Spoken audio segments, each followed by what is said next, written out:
whether you're an experienced leader, an aspiring leader, or just obliged to be a leader. There'll be something in this series that will be useful to you.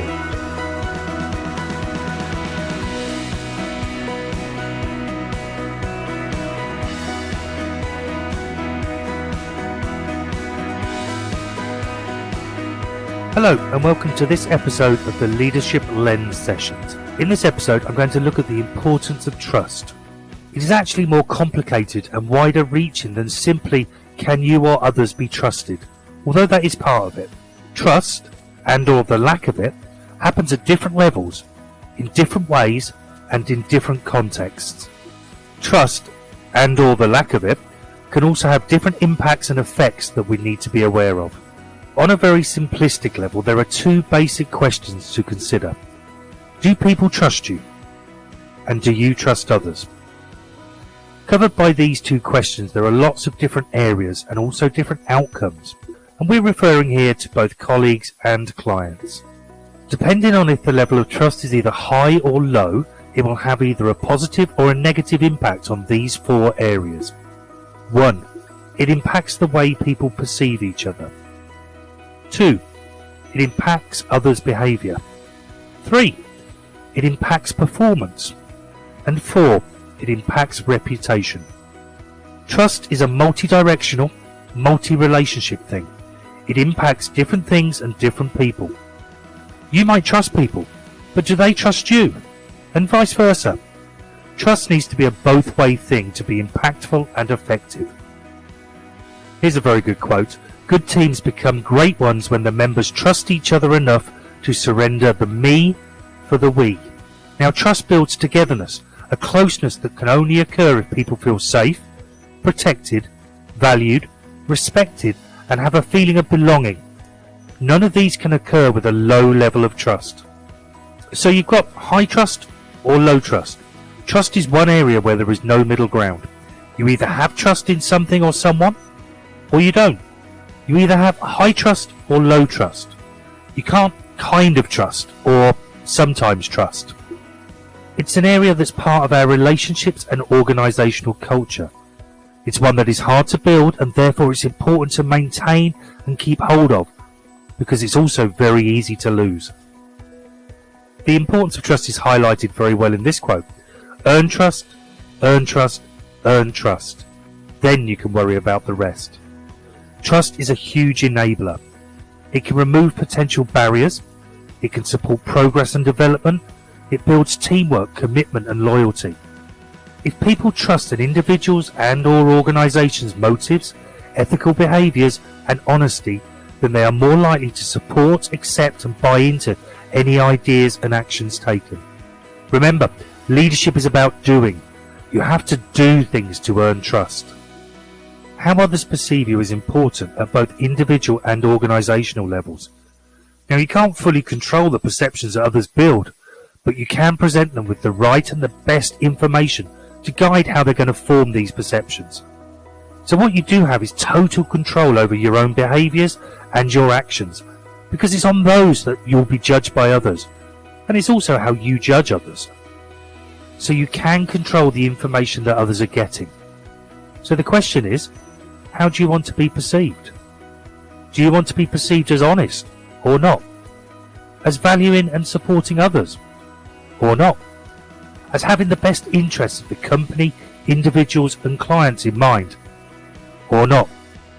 As showing fairness and a lack of bias or not? As having integrity or not? As being consistent and predictable or not? As you can see, there's no middle ground. You either have it or you don't. Now, how a person feels is crucial in how they behave and how they perform. Brilliant performances do not come from any people who are feeling insecure, wary, anxious, uncertain, isolated, unsafe, fearful or confused. So people either feel valued or not. They feel supported or not. Trusted or not. They feel protected or not. And they feel able to learn from their mistakes or not. Brilliant performances do not happen in a vacuum. People's performances are linked to how they feel in the situation or context that they're currently operating in. The conditions need to be right.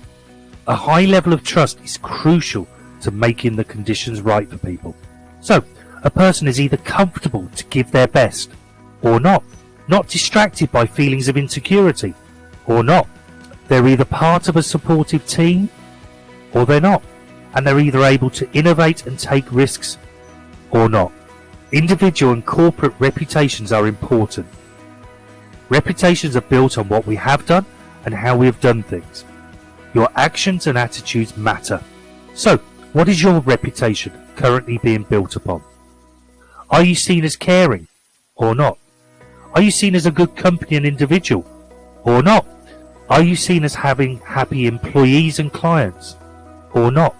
Are you seen as worth recommending and talking positively about or not? Are you seen as a respected, ethical company or individual or not? So in summary, what we do and how we do things will guide the levels of trust that we have and others have with us. Trust is vitally important in the potential success of a company or you as an individual.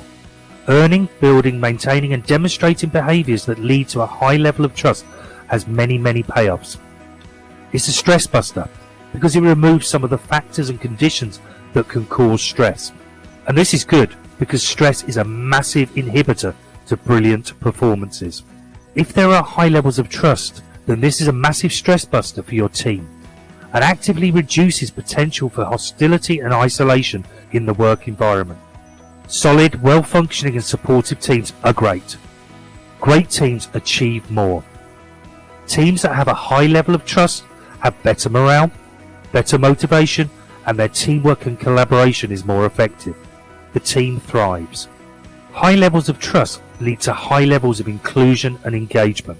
Low levels of trust lead to isolation, disengagement, wary and standoffish behaviours and actions. High levels of trust within teams break down barriers between people and protects against isolating behaviours. It promotes and enables innovation, sharing and problem solving. Before you go, don't forget to download the infographic that goes with this episode. It has all the main points that we've covered over the session. We will be adding new content each week, so don't forget to like, subscribe and hit that alert bell to get notified when we upload a new program. If there is a particular area or issue you'd like us to cover during the series, leave us a comment or send me an email. I look forward to hearing from you.